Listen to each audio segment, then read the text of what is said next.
Yo ho ho! What's going on, boys?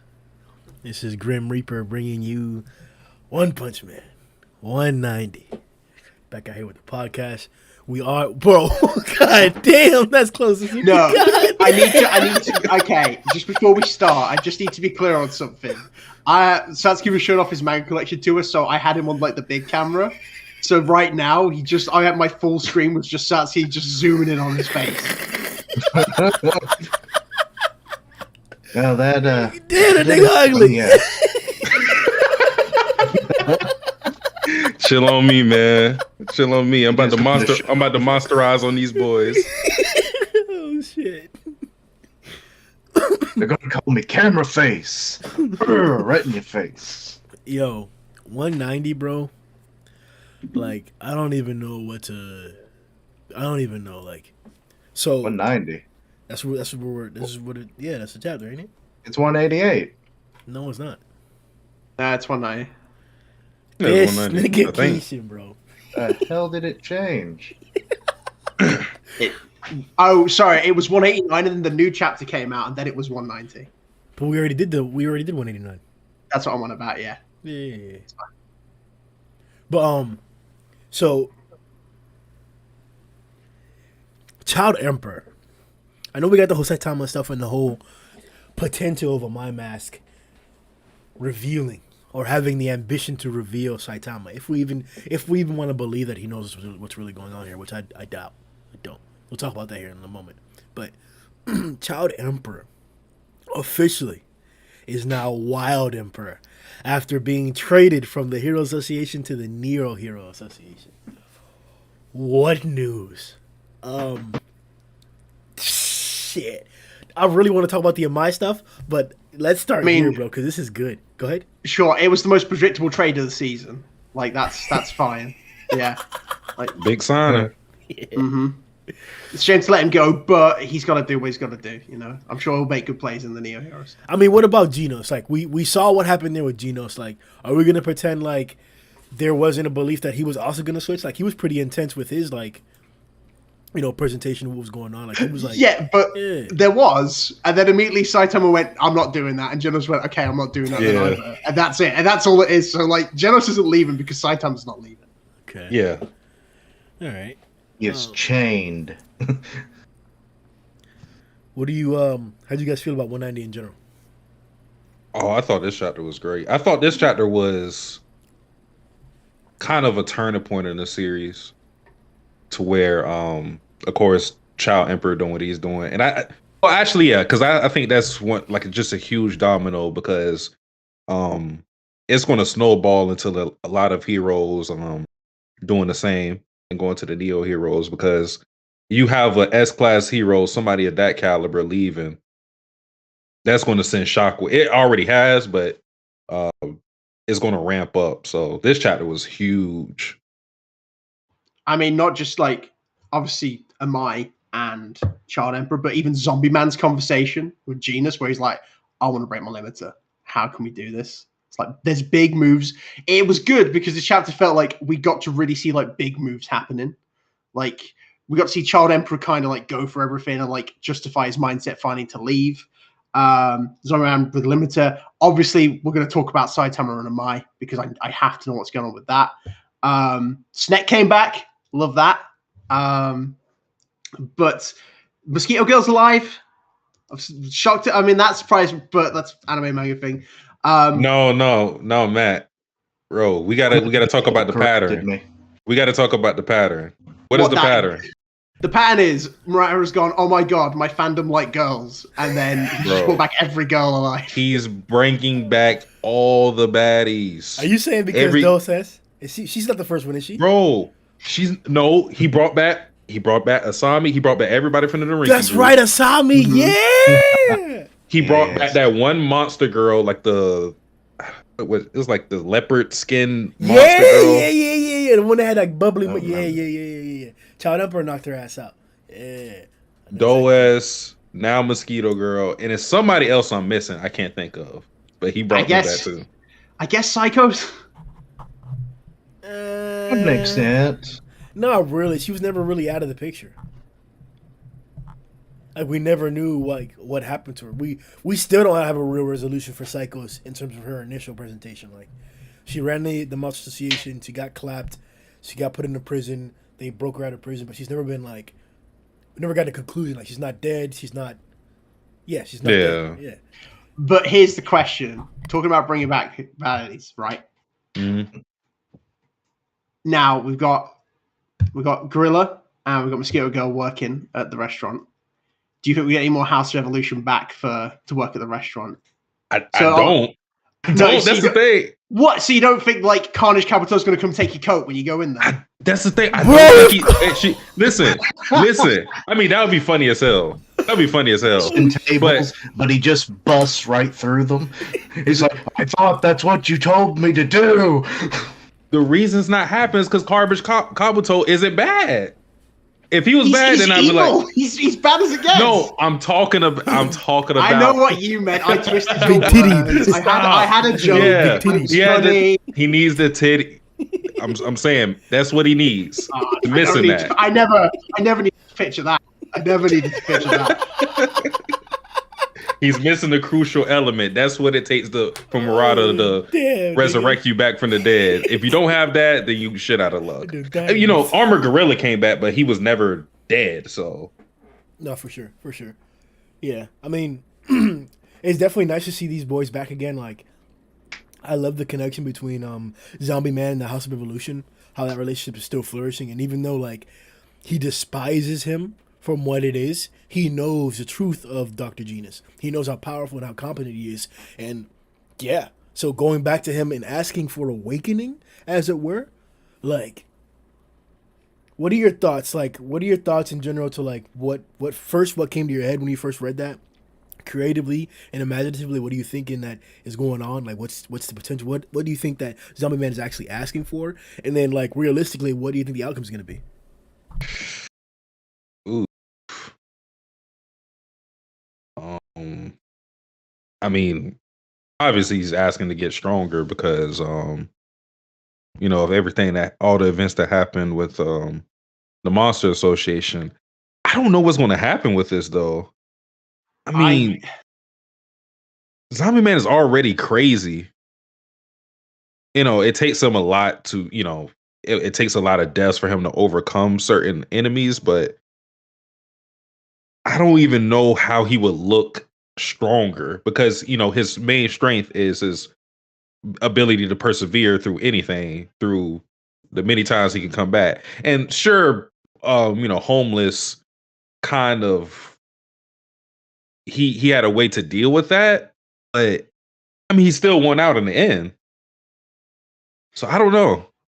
I don't know how Zombie Man looks with his limiter broken.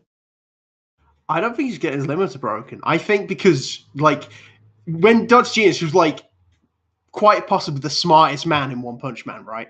Mm-hmm. Like when he saw Saitama and understood that his limiter got broken, as a man of science, he didn't go, finally the next step's there. He went, I have to give up on this. Like he decided to like he decided 100%. To quit and open a restaurant. Like, so I think if they do go down there, I think he's generally gonna have a conversation with Zombie Man and be like, I've tried.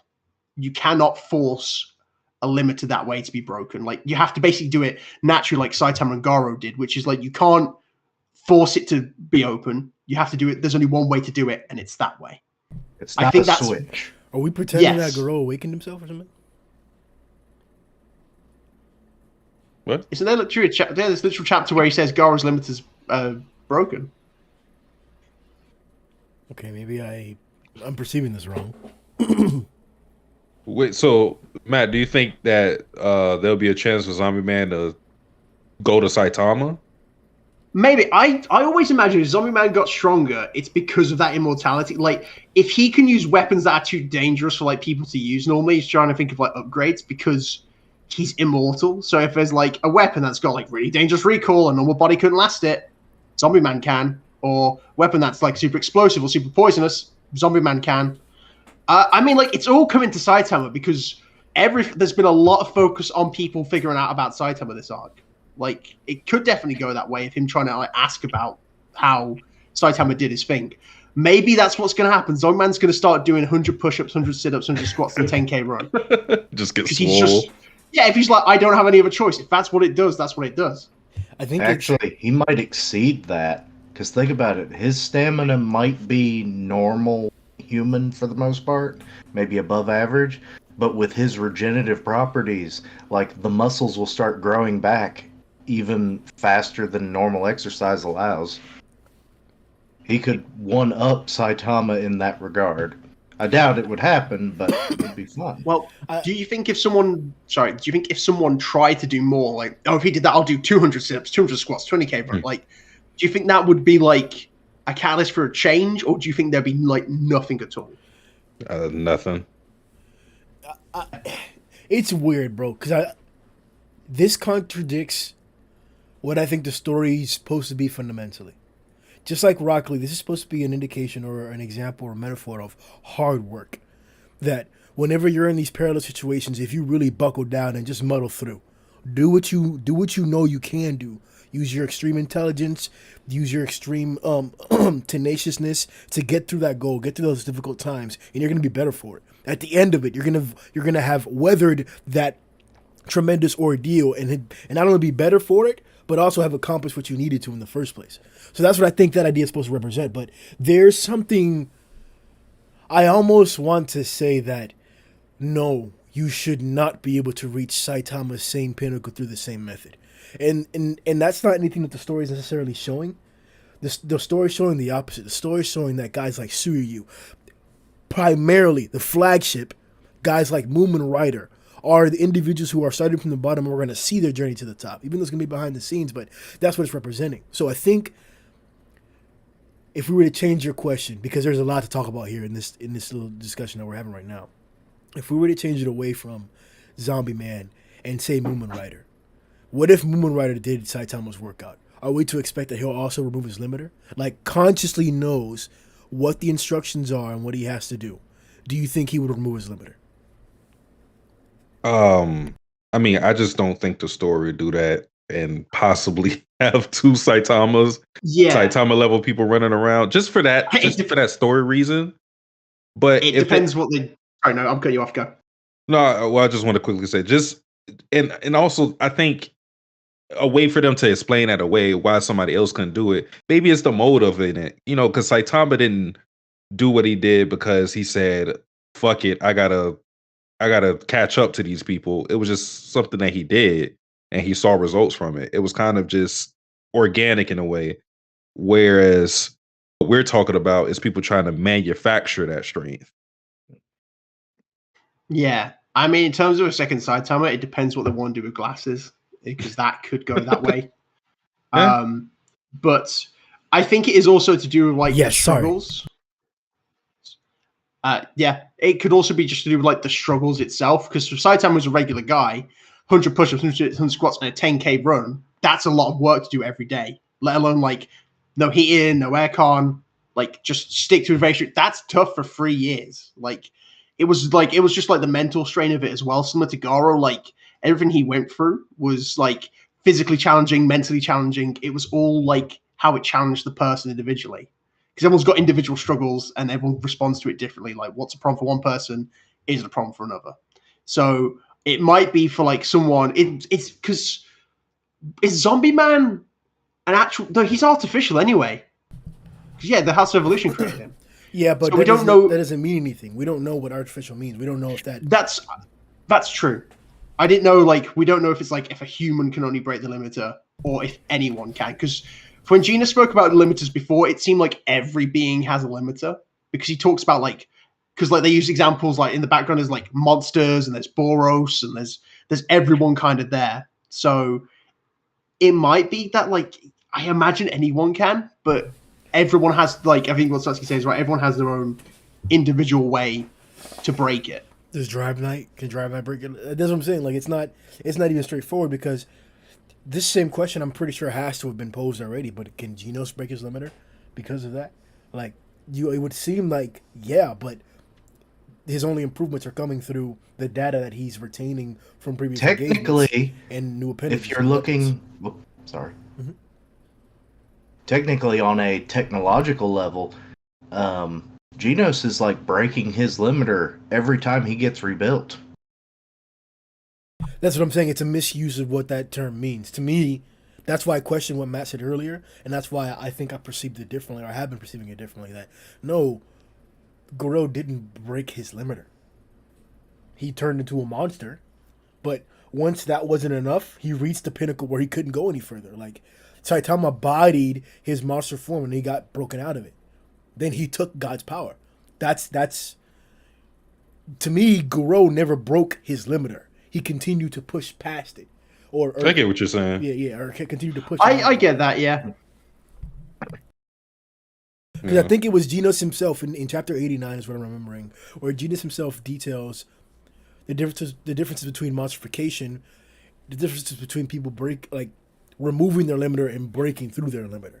Like he emphasizes there's a very clear difference between someone just growing stronger to someone who's broken the limiter. Like if someone gets a power boost, if someone can run faster or punch harder, that's not them breaking the close limiter, they're just stronger. There's a very clear difference. That's what I think Garou has done. And in contrast, Saitama, but it can be argued, right? Because they were doing the same thing in the fight, right? To me, it's just that like I never saw this guy like hurt. He was never exhausted. He wasn't trying, like, but he kept getting stronger. But Garou was getting stronger through these difficulties and through these endeavors. It wasn't the same. But to move back to what, unless anybody has anything to comment. No, I was going to say go ahead, Keisha. No, you go first. Well, I was going to say with that whole thing, I think a way to summarize it is like it's a difference between having like unlimited potential, like literally infinite potential, and someone just having massive power to where it feels like it's unmeasurable. And that's probably what we got with Garou, as opposed to Saitama, who just could go to any level. But yeah, I'll just add the simple fact of, okay, on a human scale, I imagine like what Saitama did, if people kind of did what he had done, that might be a standard for human beings, breaking a limiter, potentially. But that it's in such a gaggy way, you could just say that it's for him alone. So it could be an individual thing or a species-based thing. So like if you are born a psychic, maybe you have a mental limiter because you're not using your physical body. Or just in Zombie Man's case, because he's artificial, he breaks his limiter and he just has super regeneration on a scale we've never seen before. Or he just doesn't have one.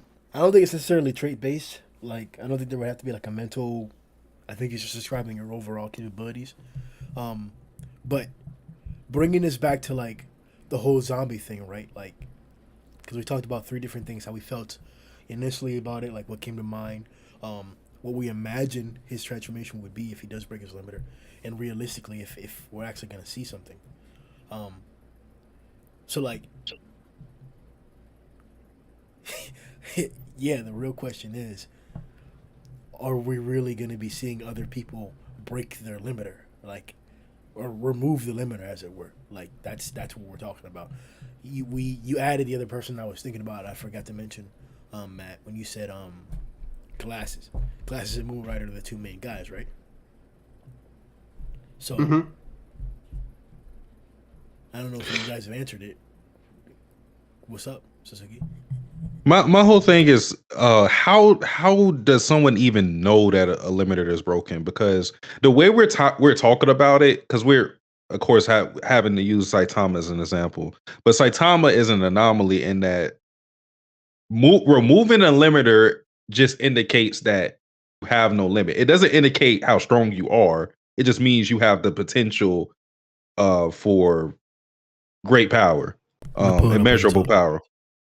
Who's to say that somebody else hasn't done this, but they don't train, or they don't even compare to Saitama with their power, because they're not trying to reach new heights or anything. You know what I mean? Yeah, it's hard to say. You're right. Because, like, what if they just don't know how to draw out that exponential level of power? They're still greatly powerful, but they're just not on that Saitama level. Yeah. So I wonder how that's even evaluated as to where somebody, still has their limiter intact or if it's been removed. Because that poses the question, like, how do you just measure someone's potential? That's not a tangible thing. You can't, because there's literally a side chapter about it's like the same one where Saitama, Geno's king, and Bang go against the Fubuki group. Is that the same chapter where they have like the power scaling mask? And they're literally like, and then because like King puts it on, he's like, oh, the power's infinite, you can't measure it. And then Saitama puts it on, and Shonen Emperor's like, oh, well, its power's too small, you can't measure it. Oh yeah, I remember that. Yeah. So like, there's literally a point in One Punch Man where they say the whole point is you cannot feasibly. There's no realistic way to judge someone's power apart from just physical, from what you see. Mm-hmm.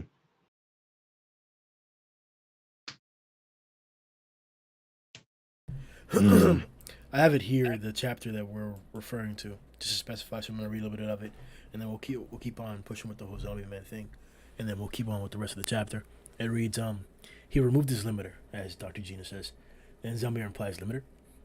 Dr. Gina replies, no matter how much effort you put into it, every living being has a limit to how much they can grow.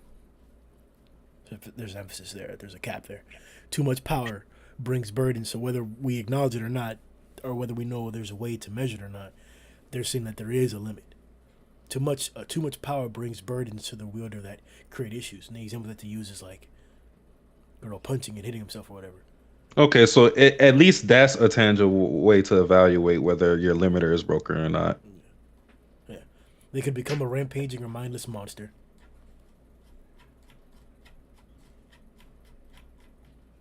That is why God created every living being with a range of growth that ensures their own sanity and survival. This growth restriction is called a limiter. However, he had pushed himself so far he surpassed his limitations and removed his limiter. So you're saying that the power that removed this limiter was strong enough to blow away your whole ideology? In exchange for power, hold on. Oh Lord! That panel has. I don't know if you know. It's like it's a One Piece panel. It's like Luffy and Buggy are talking, and then like Luffy's like, "Hey," Buggy's like, "Hey, sure, do you remember me?" And Luffy's like, "No," and Buggy pulls the saddest face I've ever seen. Oh, I know what you're talking about. Yeah. Mm-hmm. See, this is what I'm talking about here. However, becoming completely different beings that have nothing to do with removing their limiter. So that's why to me, Garou changing it to a monster. Okay, no, that's fair. Yeah. Mm-hmm. It's like an adjacent power up. But I'm trying to figure out. There was a portion here where he specifically points out what's the difference between removing your limiter and breaking through it. The heroes who wield powers. Well, like, was a difference. I thought like removing is basically breaking through your limiter is basically removing your limiter, right?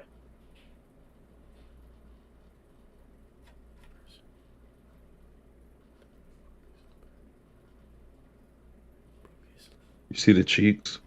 You gay, bro. Let's keep moving, bro. Hey, works out. Mate, hey, the workout's doing it. It was an icebreaker. It was an icebreaker. Chill. Because he's different, that's why. I miss some of these characters. Like the personification of electric pull cord. Yeah, that was just stupid. I'll be honest, there's no canon moment where he breaks his limiter. I think it's when he fights him. Well, I mean... Because like, there's generally like... I only say that because there's a panel where like he's got two face. There's literally a panel where you see something snap. And then like that's the first time you ever see his face just turn to like regular Saitama face where he's like, oh, like little egghead. Make that a theory video, Matt. Yeah, sure. Okay. This nigga sound like Zhoniin, dude. Like a theory video, dude. Nah, for real shit. Real shit. Who knows? I don't, so... All right, but that was cool to see in this chapter. Like that was super interesting to have Zombie Man not only going back to the House of Evolution, but to see that the House of Evolution is still intact and potentially still capable of like revitalizing, if not starting up an entire new force, bro. Like remember, this is a guy who was making some pretty strong monsters, bro. We know Curtis Kabuto is the strongest of them, but the rest of them weren't that bad either. You know, maybe we could talk about there being competition with like with Psychos or like who else is making monsters out here? Psychos, I mean, even natural water. making demons isn't like a small feat. You know Yeah, what I yeah, mean? yeah, Armored yeah. Gorilla and Mosquito Girl themselves are just these are like beings that still cause problems for S-class heroes. It seems like it feels like with the Monster Association, it's kind of been a given that they can beat demons, but it's actually, you know, it's tough. Mosquito Girl threatened the whole city, bro. Read the first few chapters of Mosquito Girl about to clap the whole city. Everybody about to get sucked. I mean, all it takes is the right matchup, and yeah, any hero could potentially struggle. So Zombie Man, I think you guys are ridiculous for saying that his regeneration is going to improve. If anything, if he removes his limiter, it would be him physically getting stronger, like being able to fucking like move around like caped or like flashy. That's, but we don't know how because he's not a regular guy. He's a zombie man. Like, how is his limit? We don't know if he was to theoretically break his limiter. It's like if Tatsumaki broke a limiter, would you expect her to have like the physical strength that Saitama does? Or would you expect her to have like immense psychic powers? See, Grimm, here's my builder. Here's my whole thing. Like logically, it makes sense for Zombie Man to get physically stronger, but in terms of the story, if to make Zombie Man and to make his fights unique to himself, you had to utilize his power, which is his immortality. How are you going to improve his current healing ability? I don't know. I have ideas, my friend. No, I don't want those. It's cheating. A dragon could kill this nigga, bro. What's cheating about using the techniques you've got? That's like if Genos gets an upgrade. Oh, that's cheating. He shouldn't be using that. He should have no arms because he's a cyborg. He should use the human. He should be kicking people, and that's it. Look, bro.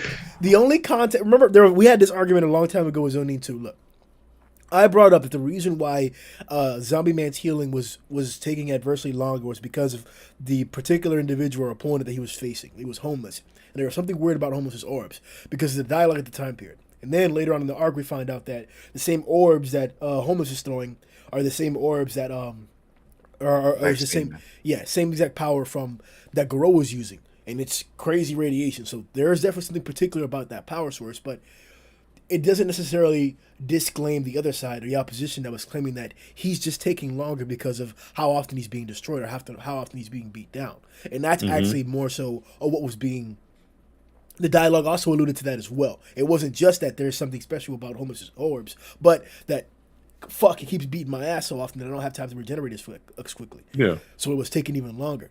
So you're telling me that the only way that we really know how to kill this nigga is to continue to beat his ass often, like repeatedly kill him, and then it'll take longer. You have to do it quickly. That's the only way we know to beat him. But you want to reduce that to make it to where even if you body this nigga 100 times in 30 seconds, it doesn't matter. Like, what are we saying? How do you improve his regeneration realistically without removing his weakness? But see, I think your problem though is if that were to happen, it would make him seem unbeatable. But there's still ways to deal with immortals. I mean, you yourself, you read you read and you watched Seven Deadly Sins, so you know with Bond and people like that, like there's ways to deal with that. Yeah, one of the ways is just to incapacitate them. Yeah. That's like the most simplest way. Just don't allow them to move. Not combine, but restrain them. Incapacitate, like you said. So sealing. That's what anime in a vacuum. I mean, the bastard still has to breathe. You just keep him in a vacuum, and he'll just be knocked out indefinitely. Put him in an ocean. Put him at the bottom of the ocean chamber. Does Zombie Man have the best regen in the series? No. I was gonna say Boros. Yeah. Yeah. So we know it can be better because Boros grew his arm back in seconds. So did Garou. Whereas Zombie Man takes like ages. Yeah. That's true. Garou did actually lose. I forget that, yeah. But you're right. Hand, yeah. He lost his arm on Saitama's head. I mean, But that's what we want, bro. We want Zombie Man to be out there, like getting blown to fuck, bro. Like getting blown You love to that. fuck. No, I don't want that. That's what he does. I don't know what I want. I don't know what I would want from a power up with Zombie Man. I would want it to be more outside the whole, just faster regeneration. I would want him to like have added on moves. I don't know. Like his signature weapon was like putting a gun in his chest. So then when like it's shot. So it's basically like if that's the best he can do, like we need step ups from that. So if you worked from that as a base, it's like, okay, how could he improve himself from there? That's why I'm saying, like, is there more like volatile weapons he can use because he's a zombie? So you're saying like I'm saying imagine like he's got like a shotgun that's really powerful but crazy recoil. That's what I enjoyed the most about Zombie presentation up against when he first showed up in his first fight. The chapter everybody loved, 101 nigga. The chapter, bro. When all the S-Class was getting their introductions, niggas was sucking on Zombie because realistically, he did have one of the most badass single complete fights in the chapter. Like great chapter. No one will take that from him. 100%. Came through escalating with different weapons every single time. Doing that thing, bro. Got smacked down, pulled a gun on his chest, blow the nigga. Bro, when he got the blickies, yeah. Shot him, arms broke. My god, bro! I was like, yo, put the colored clip, bro. How many times we got colored panels in the bro? Put the colored clips in, bit. Boom, bro! Like got them things on them, man. Like that's my favorite chapter, dog. The presentation of that chapter is just so great. Like just the initial confrontation with him and Pure Blood's flying in the air like Batman coming through. And you see the smoke clear, bro. It's when he's done fighting Pure Blood, he goes to the door and he bends the pole. He's like, no, no, we ain't done yet. You're stuck here with me. Like, you trying to leave, huh? Nah, y'all ain't trying to leave, man. Anyway, I hope you like our podcast about Chapter 101. It was good catching up on it. Yeah, that shit was gas. But that was like, that's what I would want, bro. Like, you're 100%. If we're going to get better regeneration, then it would have to be coupled with like some incredible, intricate, innovative, nuanced like changes in weaponry, bro. Like it would have to be something like that to couple it. Here's a question now, because we can use this as like a jumping off point. Is Metal Knight gonna make him? Because Child Emperor isn't. Like if someone was to make it, has to be Metal Knight, right? Because who else is gonna make? Why does he not have an arm? Fuck them niggas. Right. Hang on. Grimm, I just want to point out because Mosquito Girl came back from the dead and got legs before he got an arm. Bro, fuck them niggas, bro. Bro, Niteeting out there with leg, bro. Fuck them niggas. Bro, in the same temple, same chapter, bro. He out there with legs. He sitting there cooling, bro. I would like just a record of every time someone gets replacement limbs before Ian gets an arm. And then we keep a track. And then if he gets an arm, that's a record we can keep. Yo, it's almost like I don't want him to get one now. Now I don't want him to get one. Fuck that. It's kind of become part of his character at this point that he is the one-armed swordsman, and it's fitting. Yeah. It fits him like a glove, one might say. Just the one. Better than a prosthetic. Low key, bro, with how these are looking, fuck yeah. Let me pull up them legs that she had in this chapter, bro, because those were not appealing. I'm like, ugh. They're not meant to be appealing. They're robot legs. I'm just saying, bro, like she got that body on her.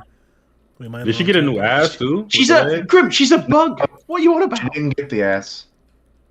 Look at these. I mean, look at the ass. Is that new? Yeah. Is that new? Is that? I don't. Is that the updated version? The Brazilian butt lift. Let me check when she first appeared. Let me see if it's new. Bring up chapter 5. Oh yeah, shit. You right there. Let's see that old booty. Hold on. Hold on, bro. It might not be new. It might be the same old. It might not be new. It is chapter 5, huh? Yeah. The things on it, though. Do you know what's like? Mariah's art style's changed. Oh yeah, for sure. It did. It definitely did. It happens to all like long running eyes, but it's just interesting to see. Oh, you can see them cheeks from the front, nigga. You see them cheeks from the front, bitch.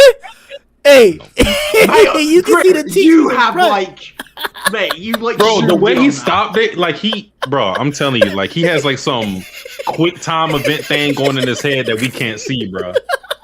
Because he stopped He has on the like dime. the Batman detective vision. He's just like, I know it. That's it. Hey, bro, I was He's just like- seen it.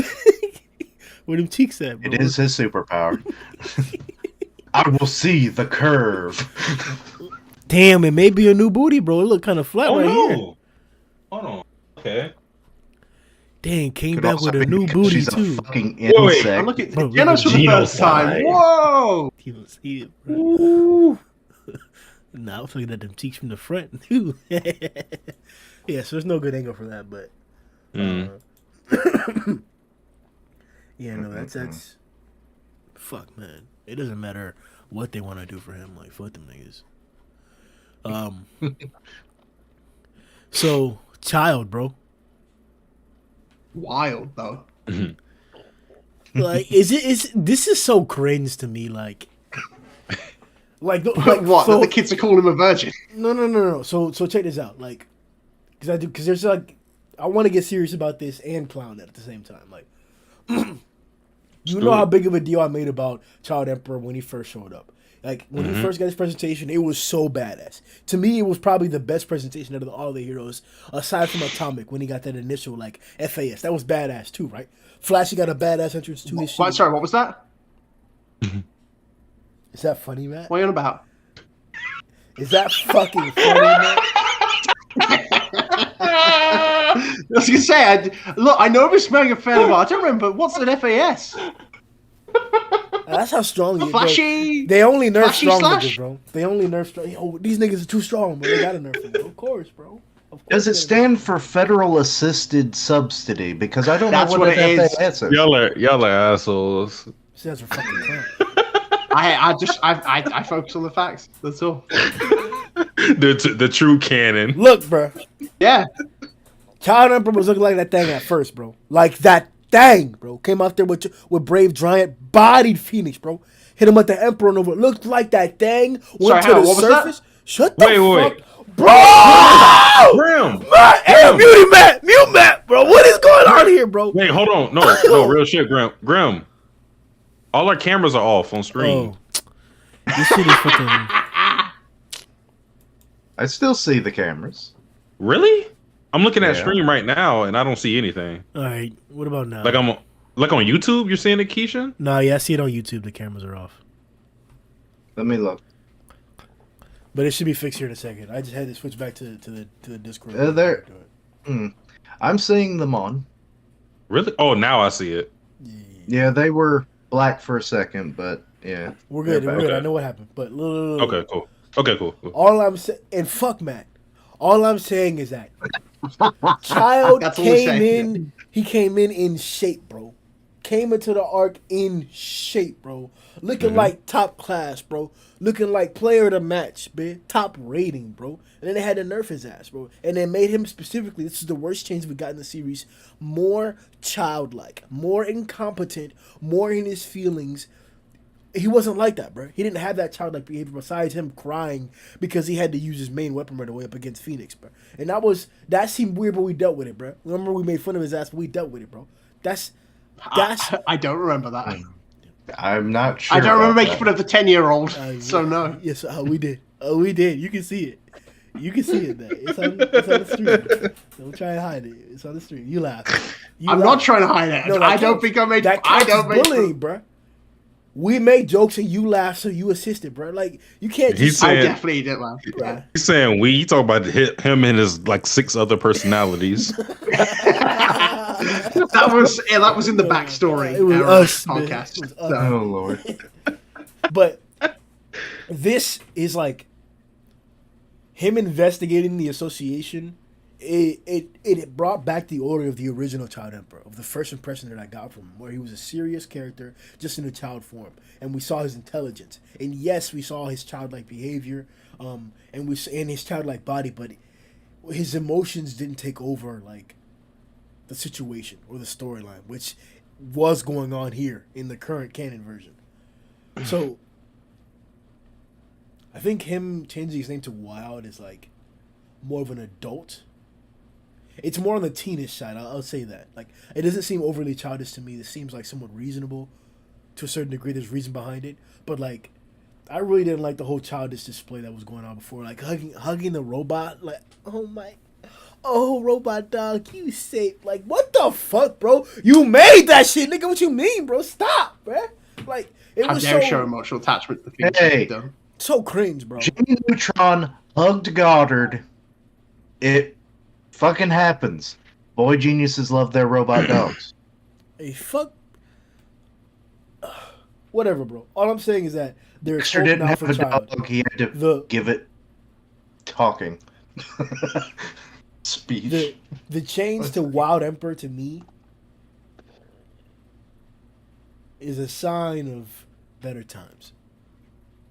That's fair. Sorry, I'm just looking at the card. Ferds has made the card. Like, do you remember when Child Emperor got introduced for the first time in the S class, when the S class all met up, and Sitch called him immature, and he got mad immediately. So, like, he's a kid. Like, that's what he does. You're talking about before the invasion, right? Yeah. Yes, that's what I'm talking about. Like, that's a reasonable display, though. Like, he got mad, that's fine, but it's not like he was sitting there hugging his dog. Like, that was too much for me. Oh, so because it's a negative emotion, it's okay. Oh my god. Oh my god, Matt.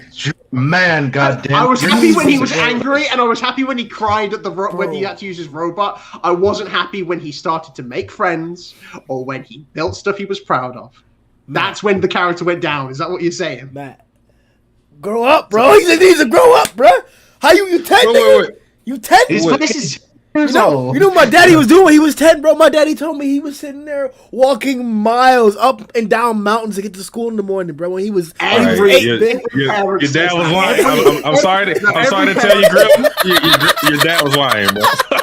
we all, hey, my dad had to fight in the Hunter exams just to take his final exam in school. That's what it is. It's like, hey, if I have to cross the road, you got to solve 3 riddles. That's what I had to do. You got it easy now, kids. Yeah, bro. Like, that's, I like, just he smoked needs to 3 grow up, cigarettes bro. today when he was like 12.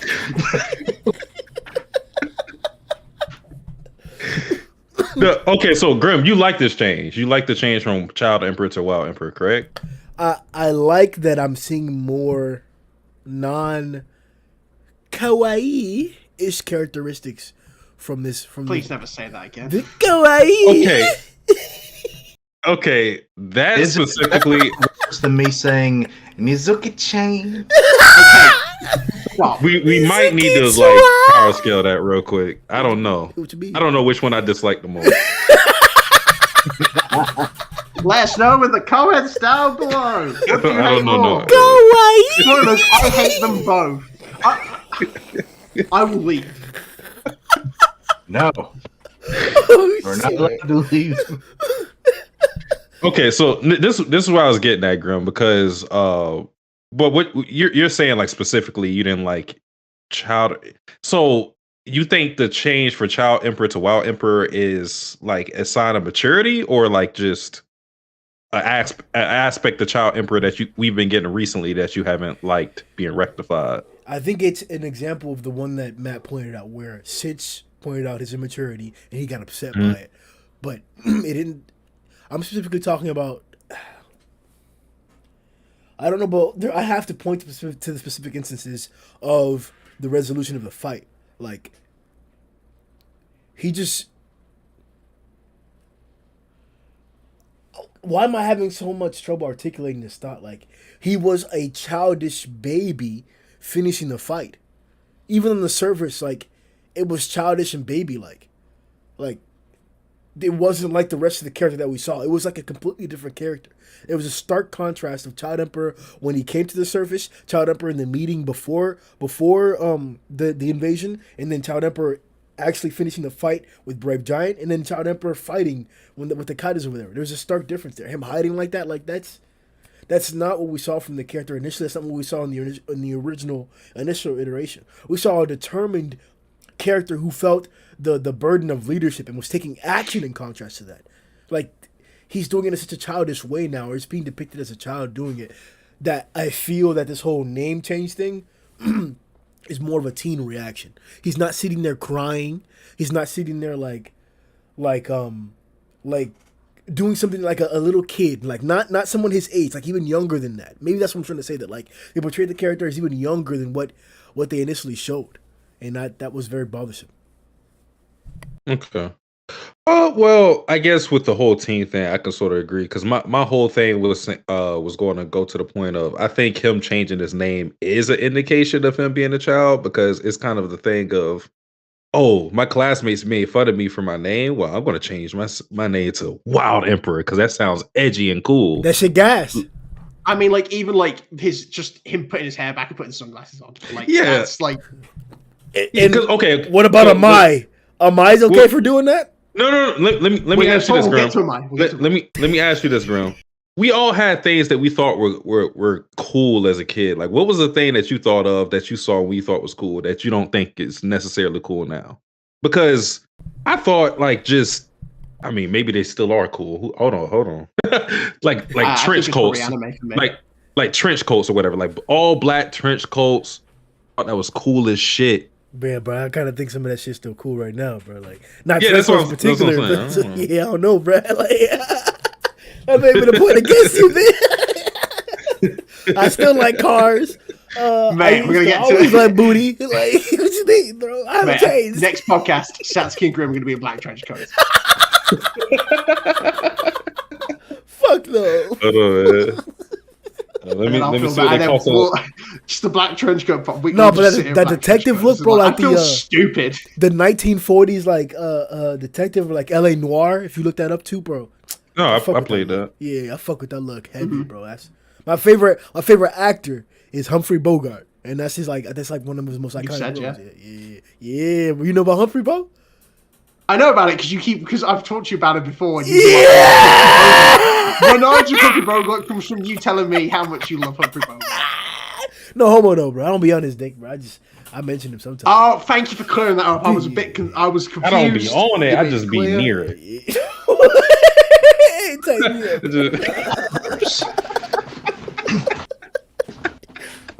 Also, Grimm, you went. Hang on, just quickly. You said no homo, but you also just started shaking your tongue when you were talking. Hey, bro! Hey, yo! Nah, you be fucked up, bro. Nah, clip that. I wasn't watching the stream. You can be fucked up. That shit ain't happening, bro. Hell no. Hey, Matt, why you out here pretending, bro? Hey,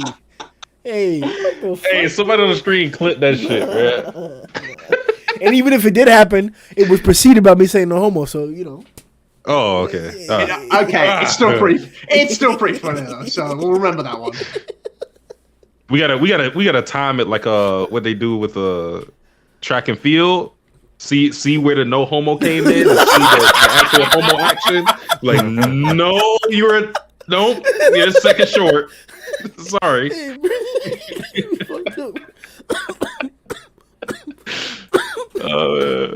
All right, so Child Emperor. Top S class. We saw his prospects there in the Master Association fight. We saw how competent he was. We see how good his tech is. Well, how big of a blow is it for the Hero Association to have lost Child Emperor, and how much of an asset is Child Emperor to the Neo heroes? Like, we know as far as we can tell, he's the strongest member that they have now. Potentially may not be, but like, we know what he can do. How big of an asset is he? Like, what is he gonna do for them? How big of a problem is he for us now? Like, what's going on? What do you think? Real quick, Grimm, I can't see the cameras again. They're still going for me. Same. Really? The fuck going on? No, how they cut out? They just cut out. Wait. Okay, yeah. I see. It wasn't on the live. Somehow it stopped. Yeah, whenever I go to the chapter, it does that. Yeah. So you're doing it with are you doing window capture or are you doing what's the other thing called? Window capture or the other one. It's screen capture. That's why it needs to be window capture. I think window capture will capture the like Discord or whatever, for example, regardless of what you're on with your PC. I don't you don't got to do it now, but I think that's what you got to do. Yeah, it's too late now, man. Yeah. I mean, like I said, it helps the content ID from getting you is bad, maybe. I'm sorry, you gotta ask the question again. The Child Emperor being an asset. Yeah. Oh, I mean, obviously, massive, right? yeah. Like, Mhm. like there's no way other to put it. Like, genius. Like we don't even really know many. Like, the only heroes we know are there's the Sumo and there's Axel. Like, the only person I can see him boosting is Axel so far. Like, even like if you just made him stronger, that's a step in the right direction. Let alone, well, we've still got these like these S class heroes to talk about at the end as well. But like there isn't really Have a a lot new we can say right now. cadre. I mean, just his leadership alone is like he was the guy communicating with everybody, leading them into where they needed to be. You know, the Monster Association. So just that losing that, it's not as if you would need that at every juncture because it's rare that all the S class heroes are going to be working together. But again, um his leadership was put on display when he was telling everybody, where to go, the matchups they should. Well, it wasn't the Hero Association who provided the transponders. That was Child Emperor. Mm-hmm. And Yeah. it was Well, Child like- Emperor who gathered, aside from Metal Knight, who didn't want to give up the information, the scannings of the actual base to know what kind of monsters, what kind of threat they were facing. Like, the entire assault was facilitated by Child Emperor. I think even the decision, even though it's something that we can look at and with objectivity and say that was the wrong decision, but even him saying no, I'm not going to include uh Genos and Bane because of his relationship with Garou.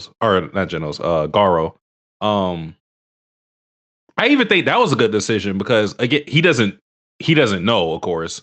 So that was just a nice contingency plan just in case you may have something to do with Garou. You may be trying to help him or aid him in some way. You out of this shit. You may be a traitor.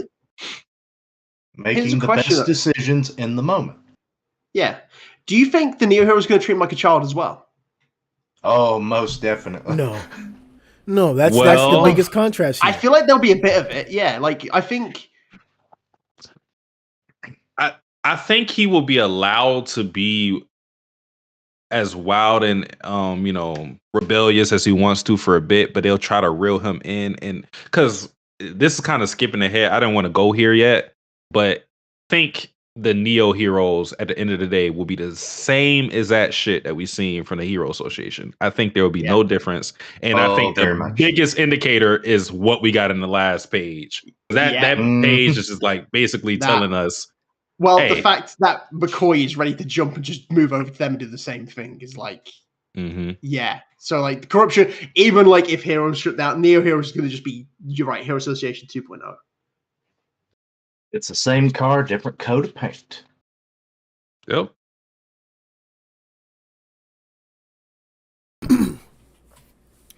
I think I could even see them joking about it behind his back.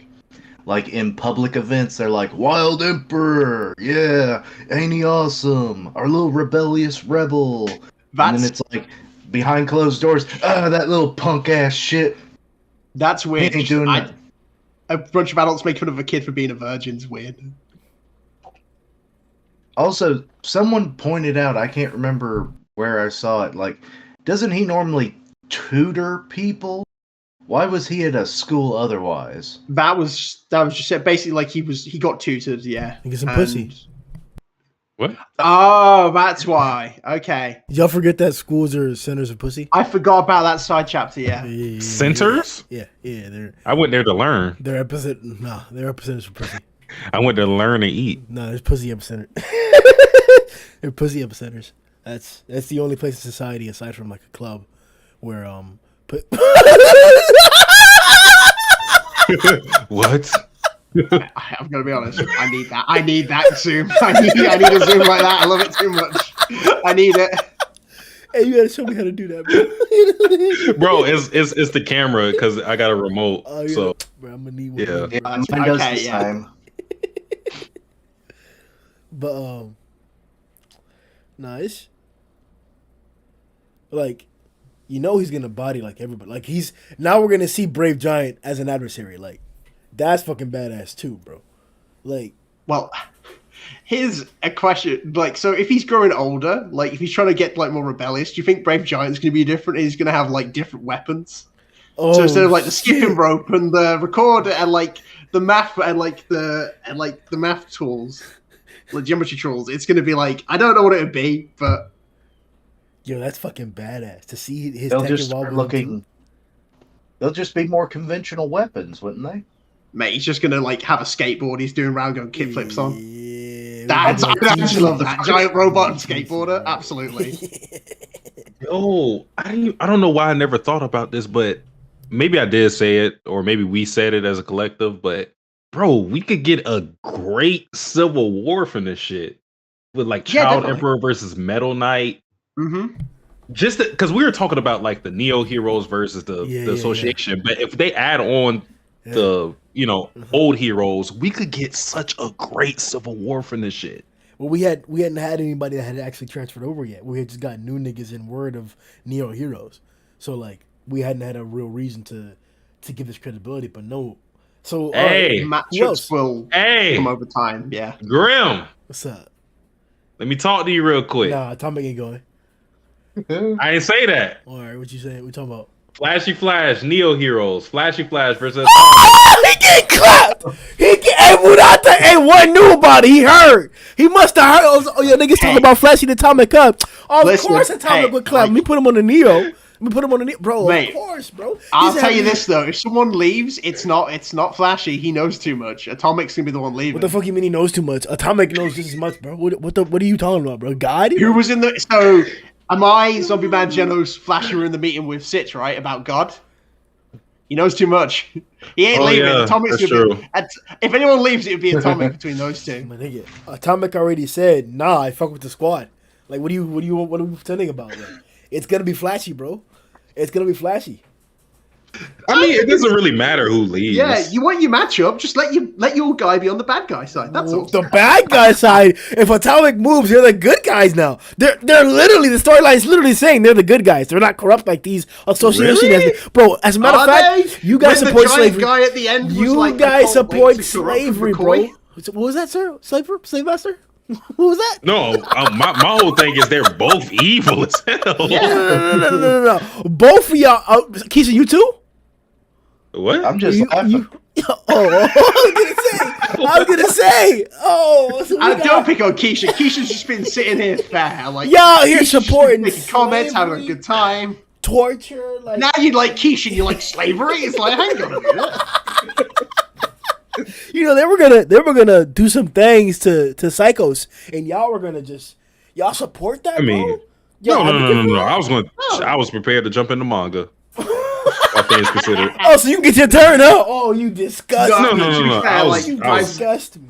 I would have broke my Satsuki limit. showed me like 10 copies of the volume where like just the page has been torn up because he's physically tried to jump in there. Mhm. He's tried. He's done what he can, and I respect it. Look, bro. Hey, look. Physical confines of the earth.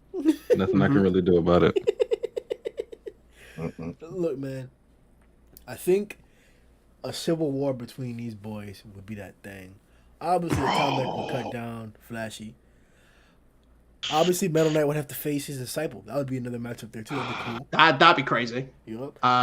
Something else that would be just because. Go ahead. No. Carry on. Another wrench you could throw in there is Suiryu not joining the Hero Association but joining the Neos instead. That could definitely happen, but who would be his matchup? Like, if you had to give him a matchup, would it be like Genos? I don't like that, but like No, Tank Top. no, Metal Bat. that's not a Would it matchup. be Metal Bat or Garou? Garou would have to come back into the story, but then they would have to fight. Yeah, I mean, if he comes back and there's a conversation between the Neo and the Hero, who is he joining?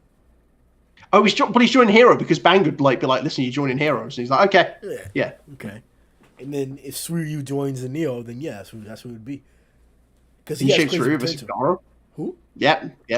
No, in shape Suiryu, like because Suiryu's getting in shape again. So What do you think current Garou's at right now? no clue. That's actually a good question. I never thought about that. Haven't seen him in a minute.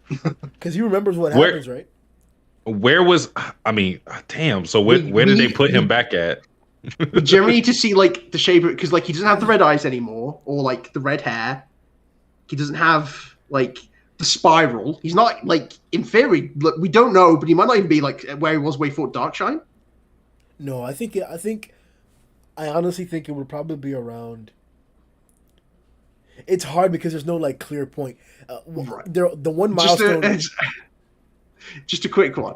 If Garou does join the heroes, do you think Darkshine would leave the need for the heroes if Garou joined? Because like, I can't work with this man. He I probably would. Like dead ass. He probably would, bro.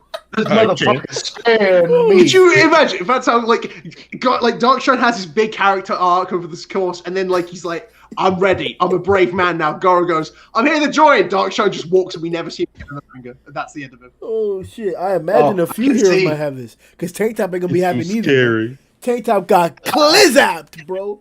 Clizapped, bro. He saw him. No. He didn't. Yeah, he didn't really interact with him on the surface. Whenever Garou came back up. Yeah, no, there will be a few people who would have a problem with Garou coming back. Moomin, like if Moomin's fine with it, Tank Top will be fine with it.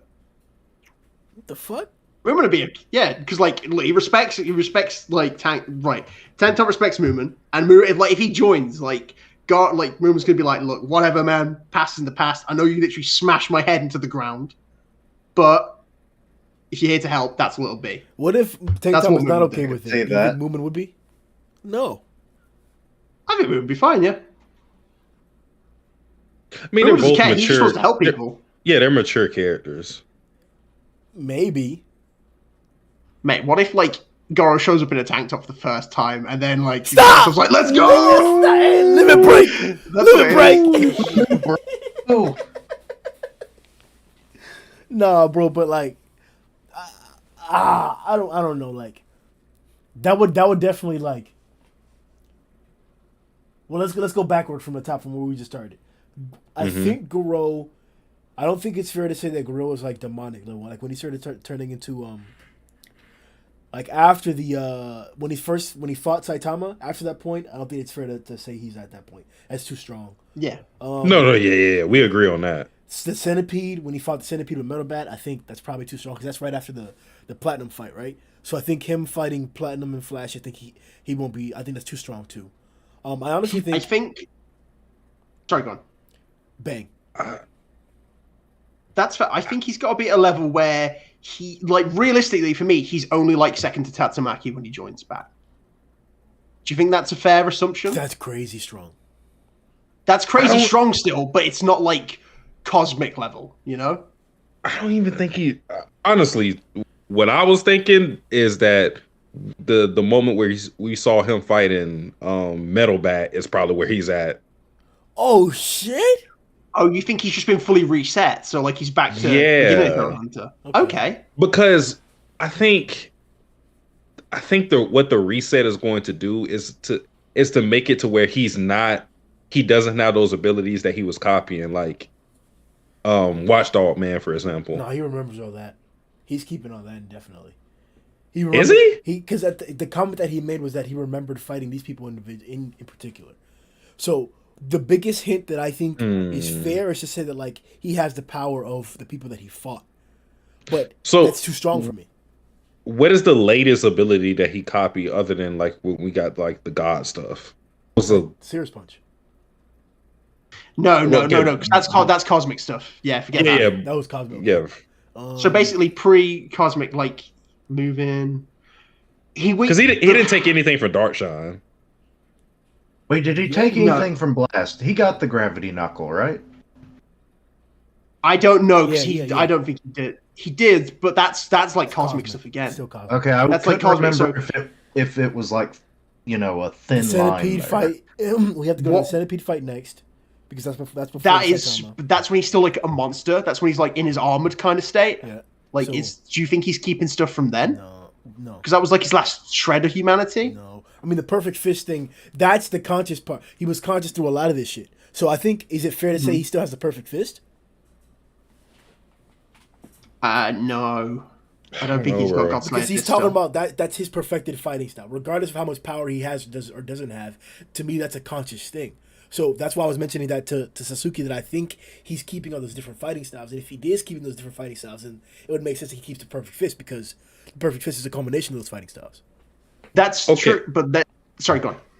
I was going to say the minimum, I feel, based on what we've already said thus far, the minimum as to where his strength lies within the story is after the A-class attacked him. I feel like that's the minimum. Because there was no monsterization when it came to that. Like, he was, getting bloodied and whatnot, but was that after over? No, he started. No.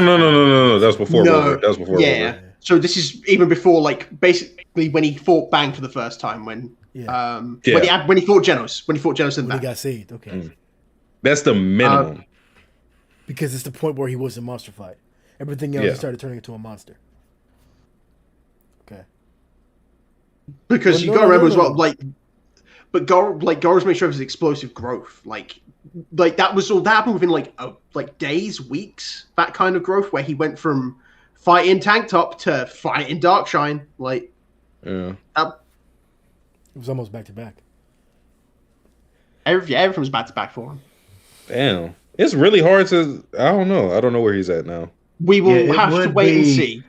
Yeah, it can't even be weeks. It would have been days, because remember, everything that's happened over the course of the series is only 2 months. Yeah. Wow. Well, either way, a civil war would be badass. Garou coming back to join one of the sides would be even crazier, and we're already anticipating that. We could talk about more characters and more matchups that could potentially happen, but we should at least talk about the top 3 people who we think are gonna actually shift over. There are 3 people who could potentially shift over. Who is it? Okay. S class or just heroes in general? Let's do heroes in general, because the S class may limit us too much. I feel like it has to be the S class though, because for them to reach, for this Neo Association to be on par with with the Hero Association, they had to have more S class that join them.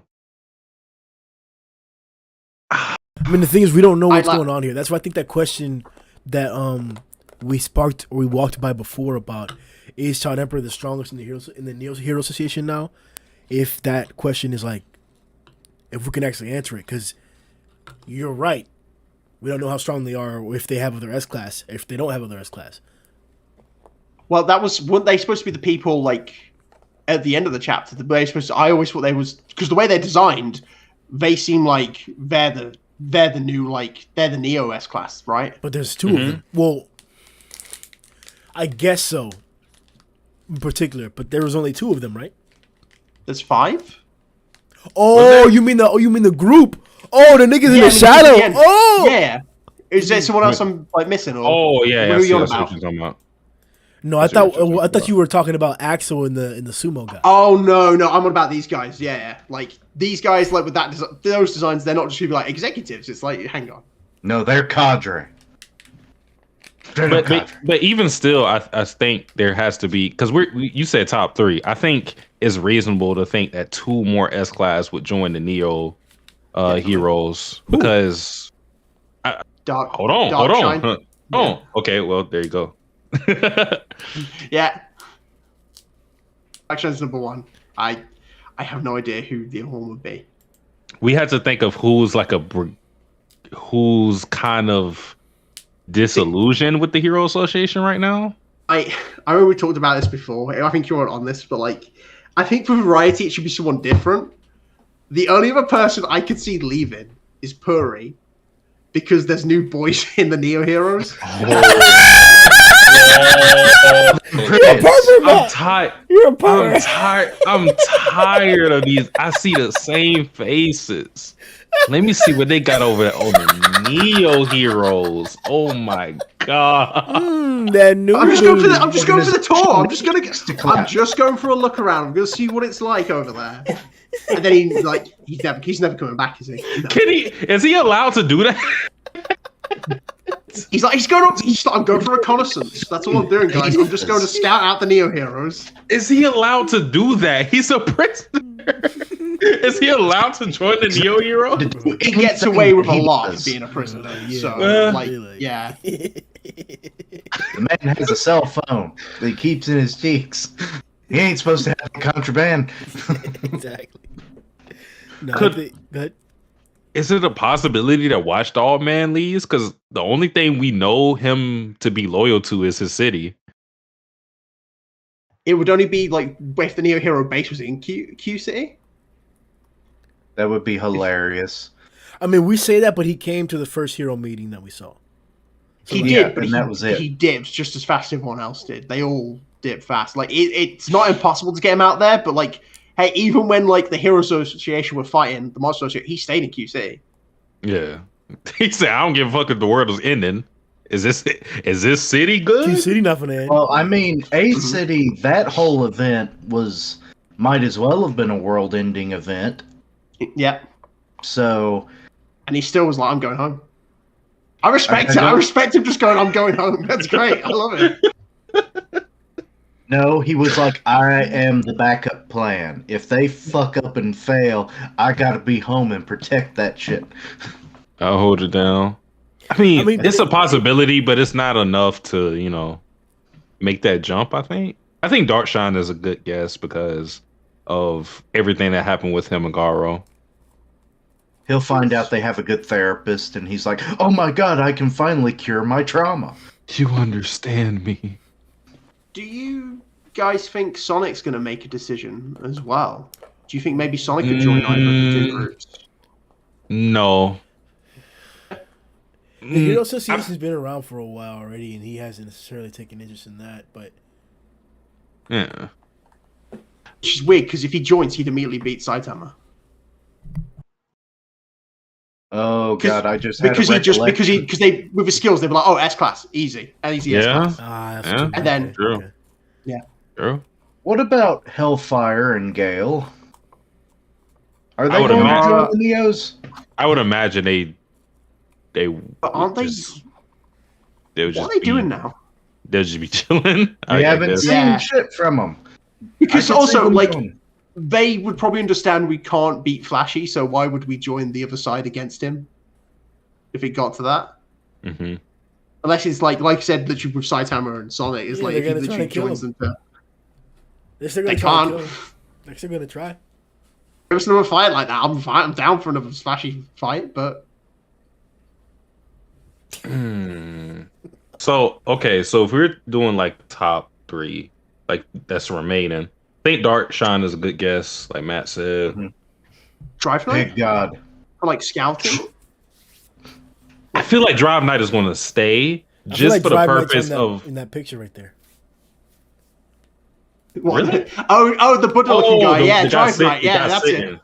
Yeah, I've never seen him in a dress before, but he looks okay. He's rocking it. To do that.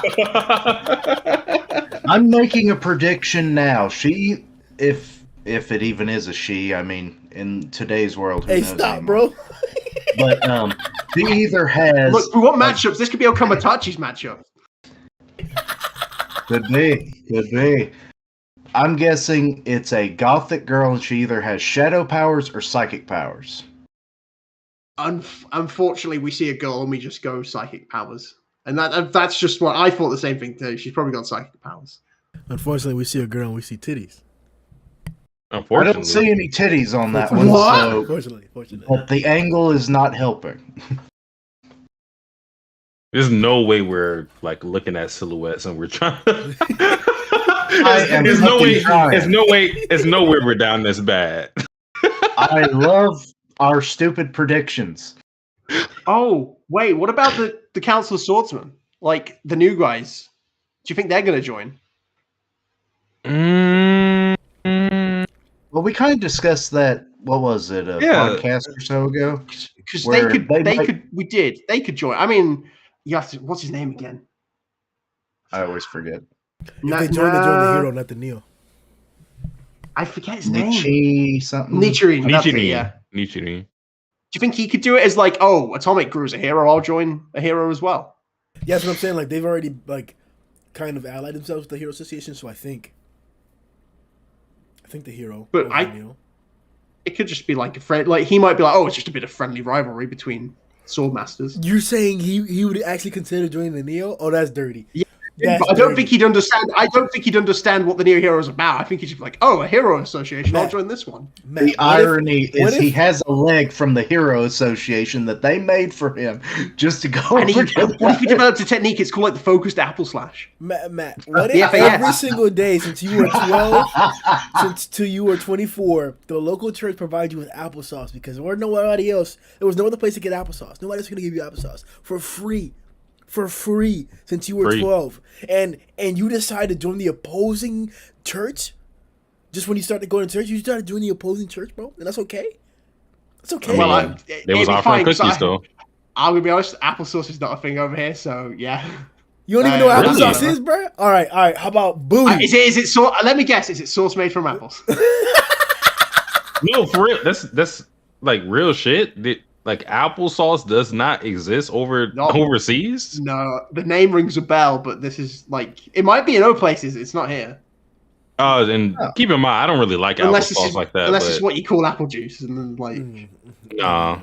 Y'all call fries chips, right? Give me the apple. Yeah. No. You call crisps chips there. So, we call chips yeah. Conversely, yeah. Yeah, well, okay, so talking about like the swordsman, I just feel like we had to have people that are neutral when it comes to the stance of, are you going to be a neo hero or hero association? I mean, they're long lasting powerful people like Bomb, for example, that have just done their own thing and haven't claim an allegiance to the faction or whatever it may be. At least when it came to these like big corporations. So I think Garou will be neutral. I think the swordsman will be neutral. I think characters like Gale Hellfire Flame will be neutral. I do think S-class heroes will switch sides. Darkshine, like I said with Matt, I think that's a good guess. Watchdog, man, it depends on things. We could get a big revelation that will determine that or not. Because like I said, his whole thing relies with Q City. I already got Child Emperor, of course. I know we don't really know these guys, but could the opposite just happen as well in the story? Where like S-class heroes join us, and then some of the S-class heroes of the story come over to the Hero Association? I feel like for the tension of the story, just for Ew, we don't want that Neo. Okay, we don't know what they can do. That's racist. That's racist. Fuck them niggas, bro.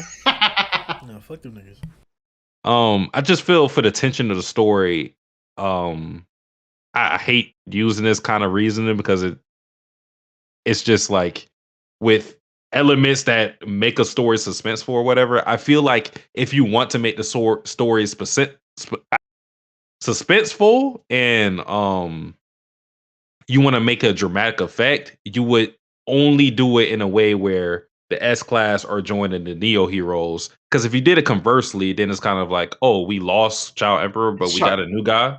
You know what I mean? Sorry, I misphrased that. I meant like as the arc develops. So do you think like later on in the arc when we learn more things, like as the story develops, maybe like one of these guys could be like, oh, I need to join the Hero Association. Like okay. develops. Okay, so like okay. Yeah, someone goes someone like, say for example, like the guy looks like a Buddha. Like he sees this and he goes like, oh, this isn't what I signed up for. I'm gonna go join the Hero Association. Yeah, I think that'll happen because I think the big, I guess, theme will be. Yeah, it's the whole thought. And this whole thing just goes to real life events where, because I was kind of talking about this when I did my live reaction. It's just like how companies, you have the parent company and then you have the sister companies under it, where they kind of repackage things and with different names and different designs or whatever, but it's the same company. Like the same people are benefiting from the overall picture, but for the common man, they're thinking they're getting something different. Like it's like Coca-Cola owning so many different sodas or even like water drinks that you like, and you're thinking, this is Dasani. This isn't. No, it's Coca-Cola. At the end of the day, it's all the money is funneling to one big place, and it's kind of the same thing with the Hero Association and the Neo Association, Hero Association, where and it's not clear who's like the big, like if there is one, like one big mastermind behind all of this.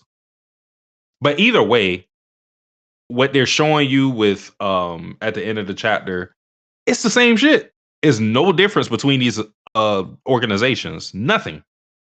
It's just the names that they got.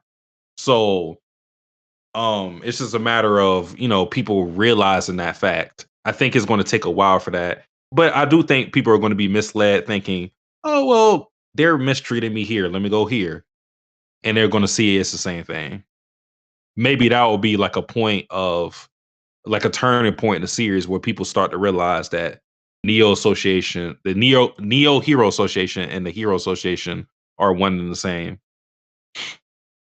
Maybe it'll take like the little people.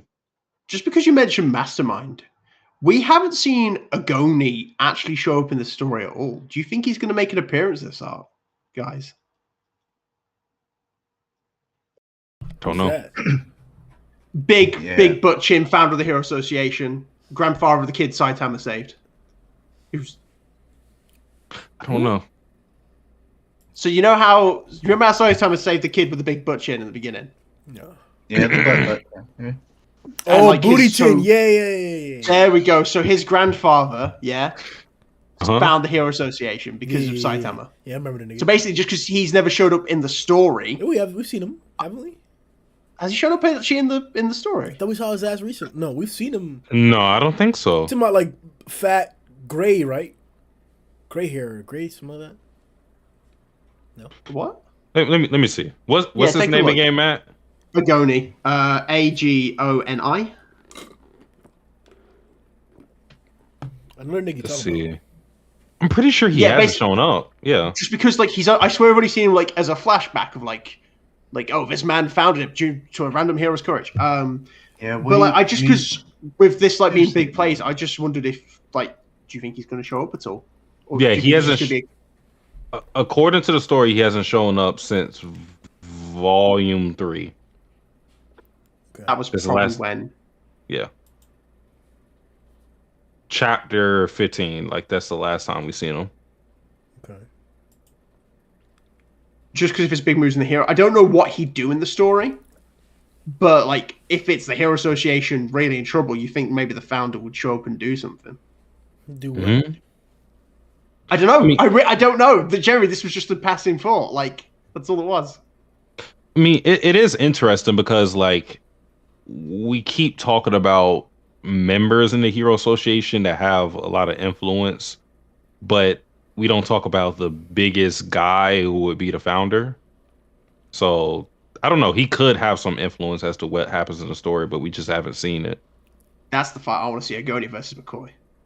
That's the fight we're waiting for. He just McCoy's a fucking rap, bro.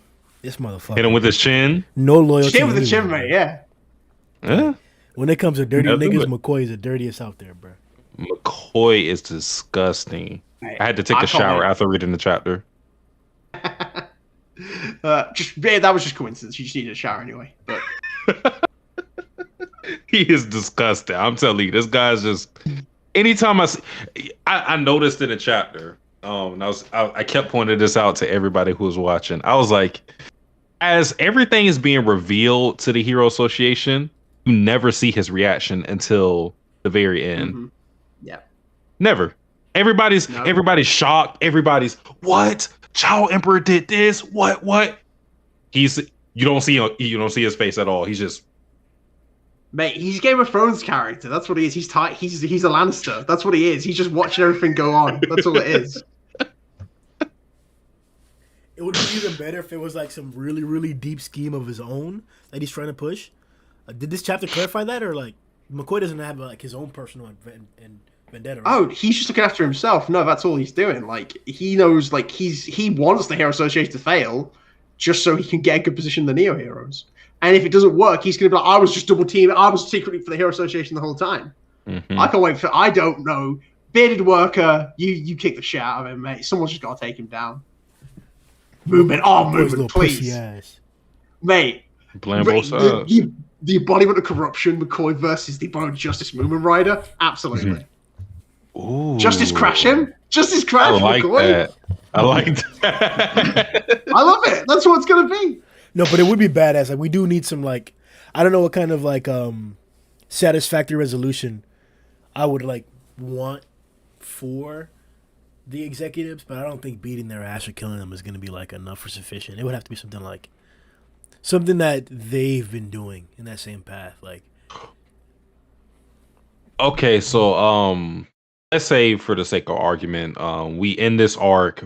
McCoy's out of there. Some other corrupt people that were gambling on monsters and heroes and the outcomes out of there.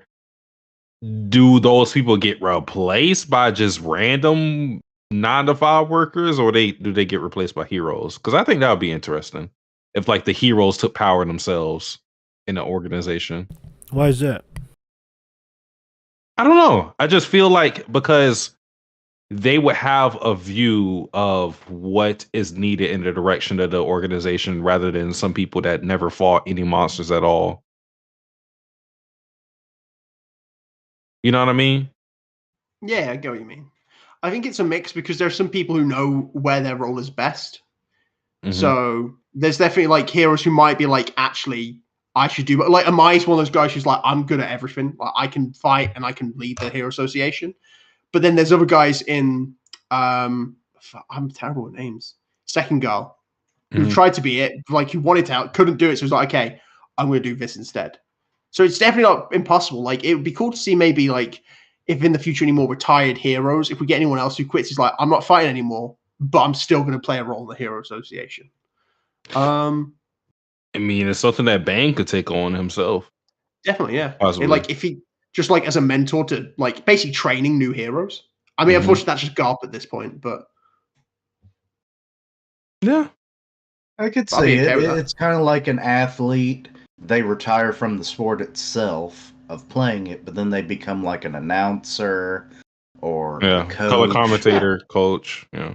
Mm-hmm. Hmm. So I'm gonna read some dialogue here. Bear with me. Now that an S-Class has moved over, it's only going to get easier and easier for Nero to poach our talent. And that is where we get our main topic. If we want to overcome this crisis, what we need is to restore our lost credibility. And to have some kind of pillar of spiritual support that can dissuade our current heroes from jumping ship. In other words, the perfect hero. I'd like to start a project to produce such a hero. So, on the screen and what was coming up is Saitama. What does that mean? What is the implication here? What are we to understand from this point with the following dialogue? What was going through your heads? How you feel right now? Before I say anything, are we on our cams, Grimm? Nigga, it's gonna happen when I had to read the chapter, bro. My fault. No. I just wanted to make sure it's like, Yeah. no, Over there. I know you had to like switch screens because of what you had to do, but I'm making sure that we good now. We good now? Mhm. Okay, cool. Okay, I see it now. Yeah, this is just him trying to prop up Saitama as a poster kid. I mean, maybe I don't know how he's going to do it as far as how he's going to sell people on Saitama being, because it's not just power. You know what I'm saying? That's not the thing that he's pushing. I think it's more so somebody being a recent hero too.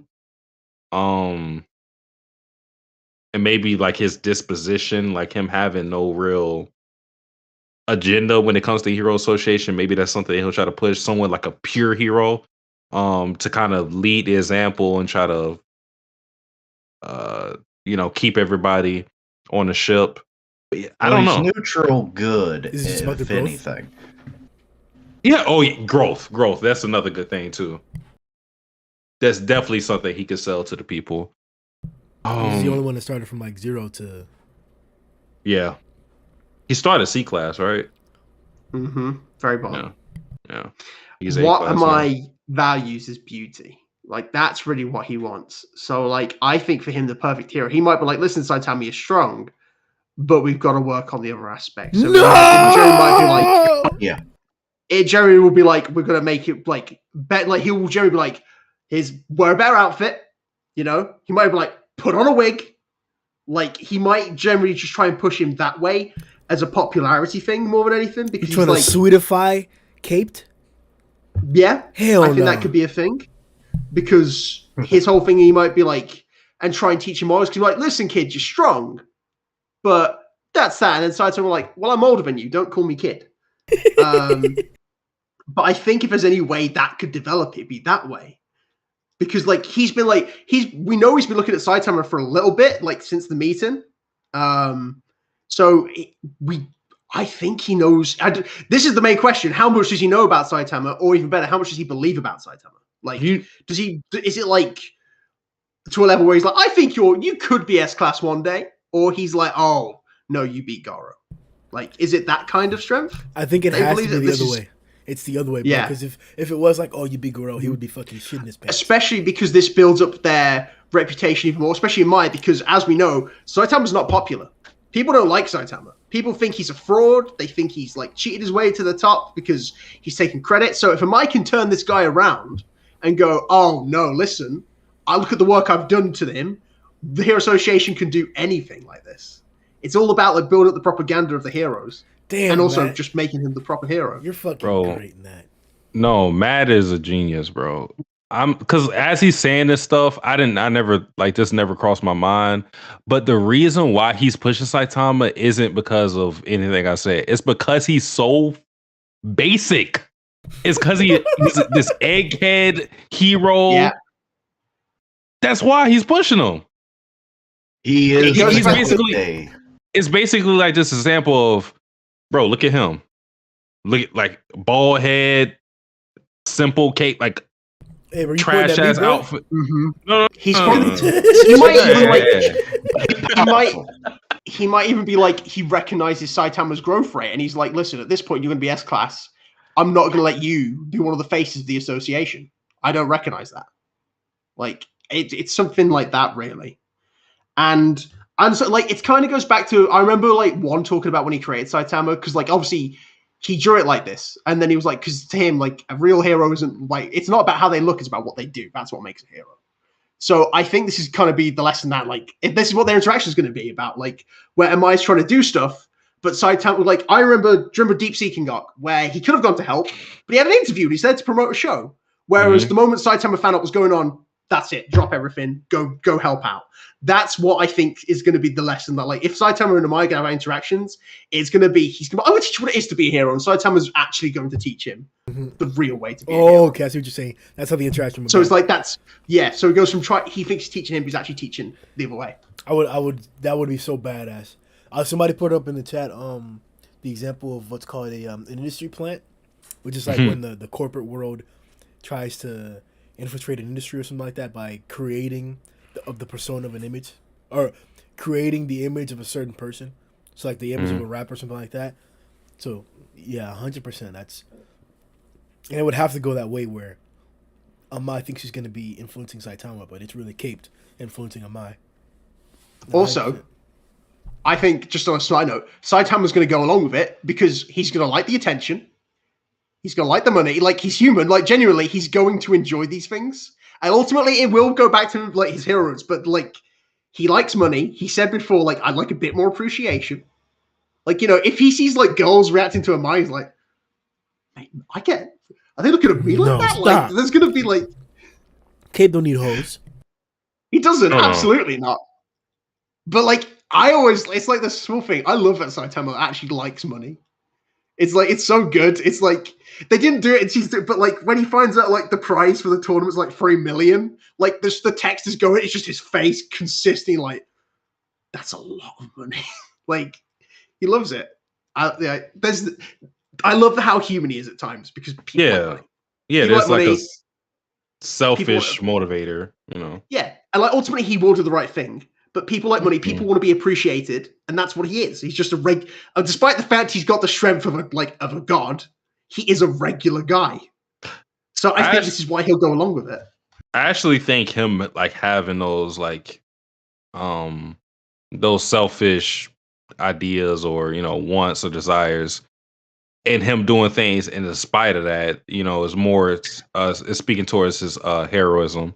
Because Exactly. if you're not if you're just a person who is inherently selfless, I don't think that necessarily speaks to your heroism, because it's the fact that he isn't that way, and it's kind of like the whole thing of like courage Yup. versus Bravery. Yeah. fearlessness. hmm Yeah. Yup. Uh-huh. You could be born without fear. There are some people like that who have no type of sense as to what's dangerous or whatnot. And there's some people who understand, most people who understand what is dangerous. And then the Confront it few anyways. people who can move in spite of that. It's the same reason we like Rider, because despite the fact he recognizes his faults, he still does the right thing. Hmm. Same thing with Saitama. That's what makes them like real heroes. Is they have their flaws, but they still do it regardless. Yeah, they prioritize the people rather than what they want. Oh man,